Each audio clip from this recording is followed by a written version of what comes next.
To watch this episode in Hindi, switch to timestamp 4 minutes and 6 seconds. Hello and welcome to another episode of Legal Update. The topic of discussion is master-servant relationship. Why in news?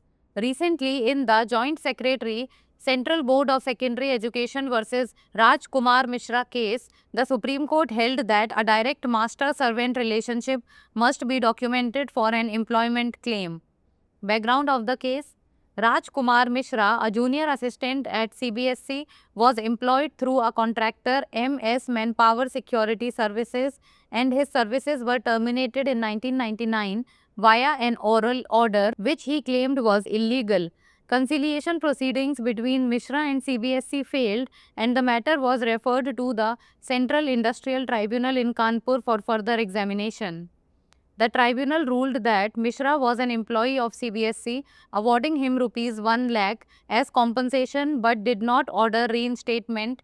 Mishra challenged the decision, arguing that reinstatement was mandatory under Section 25F of the Industrial Disputes Act 1947.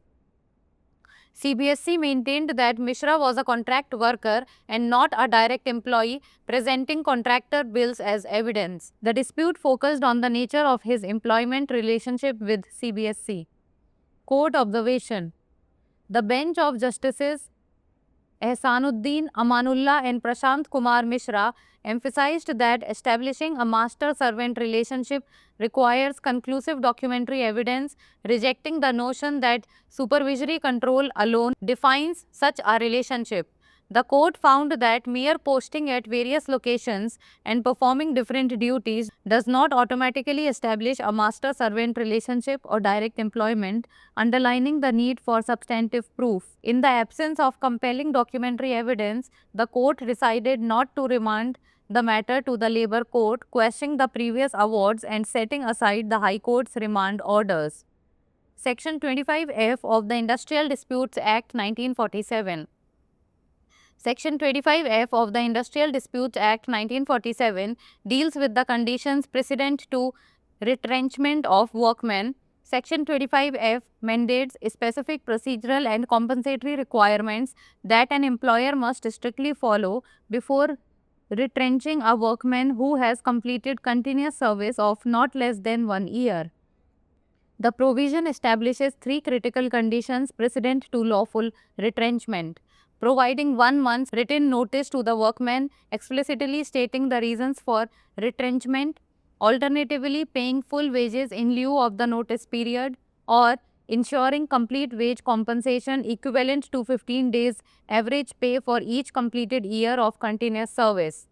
Last chance of 25th foundation year, get 60% discount on all online courses and 40% discount on books and test series.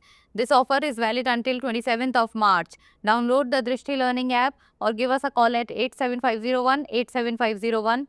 Now it's time for the practice question. Under Section 25F of the Industrial Disputes Act 1947, what must an employer do if they do not provide a notice of retrenchment?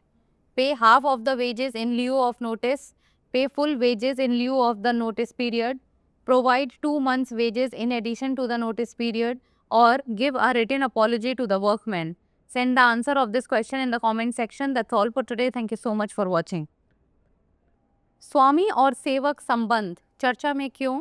हाल ही में संयुक्त सचिव केंद्रीय माध्यमिक शिक्षा board बनाम राजकुमार मिश्रा मामले में सर्वोच्च न्यायालय ने कहा कि रोजगार के दावे के लिए प्रत्यक्ष स्वामी नौकर संबंध का दस्तावेजीकरण किया जाना चाहिए।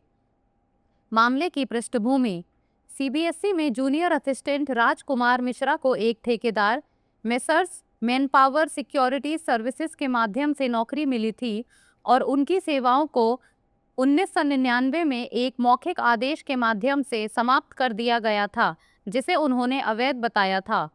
मिश्रा और सीबीएसई के बीच समझौता कार्यवाही विफल हो गई और मामले को आगे की जांच के लिए कानपुर स्थित केंद्रीय औद्योगिक न्यायाधिकरण को भेज दिया गया।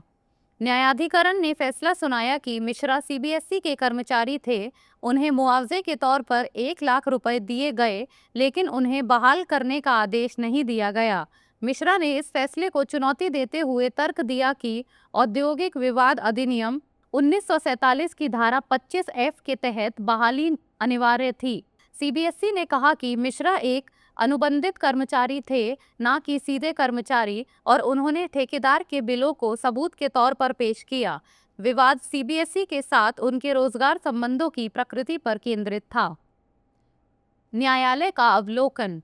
न्यायमूर्ति एहसानुद्दीन अमानुल्लाह और न्यायमूर्ति प्रशांत कुमार मिश्रा की पीठ ने इस बात पर जोर दिया कि स्वामी सेवक संबंध स्थापित करने के लिए निर्णायक दस्तावेजी साक्ष्य की आवश्यकता होती है, तथा इस धारणा को खारिज कर दिया कि केवल नियंत्रण ही ऐसे संबंध को परिभाषित करता है।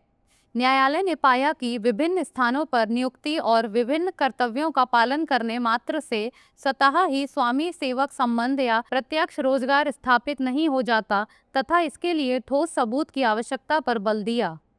ठोस दस्तावेजी साक्ष्य के अभाव में न्यायालय ने मामले को श्रम न्यायालय में वापस न भेजने का निर्णय लिया तथा पिछले निर्णयों को रद्द कर दिया तथा उच्च न्यायालय के रिमांड आदेशों को रद्द कर दिया। औद्योगिक विवाद अधिनियम 1947 की धारा 25F। औद्योगिक विवाद अधिनियम 1947 की धारा 25F श्रमिकों की छटनी की पूर्व शर्तों से संबंधित हैं। धारा 25F विशिष्ट प्रक्रियात्मक और प्रतिपूरक आवश्यकताओं को अनिवार्य बनाती हैं, जिसका नियोक्ता को ऐसे कर्मचारी को नौकरी से निकालने से पहले कड़ाई से पालन करना होगा, जिसने कम से कम 1 वर्ष की निरंतर सेवा पूरी कर ली हो। यह प्रावधान वैध छटनी के लिए 3 महत्वपूर्ण शर्तें स्थापित करता है। कर्मचारी को 1 महीने का लिखित नोटिस भेजना, जिसमें छटनी के कारणों को स्पष्ट रूप से बताना शामिल है। वैकल्पिक रूप से नोटिस अवधि के बदले में पूर्ण वेतन का भुगतान करना। निरंतर सेवा के प्रत्येक पूर्ण वर्ष के लिए 15 दिनों के औसत वेतन के बराबर पूर्ण वेतन मुआवजा सुनिश्चित करना। Last chance of 25th foundation year, 60% तक का डिस्काउंट सभी ऑनलाइन कोर्सेज पर, 40% की छूट सभी बुक्स एवं टेस्ट सीरीज पर। यह ऑफर 26 और 27 मार्च तक ही उपलब्ध है। डाउनलोड करें दृष्टि लर्निंग ऐप या कॉल करें 8750187501 पर। अब बारी है अभ्यास प्रश्न की। औद्योगिक विवाद अधिनियम 1947 की धारा 25F के अंतर्गत यदि नियोक्ता छटनी की सूचना नहीं देता है तो उसे क्या करना चाहिए? नोटिस के बदले में आधी मजदूरी का भुगतान करे, नोटिस अवधि के बदले में पूरी मजदूरी का भुगतान करे, नोटिस अवधि के अलावा 2 महीने की मजदूरी प्रदान करे, या कर्मचारी को लिखित में माफी दे। आप इस प्रश्न का उत्तर कमेंट सेक्शन में दे सकते हैं। आज के लिए इतना ही, धन्यवाद।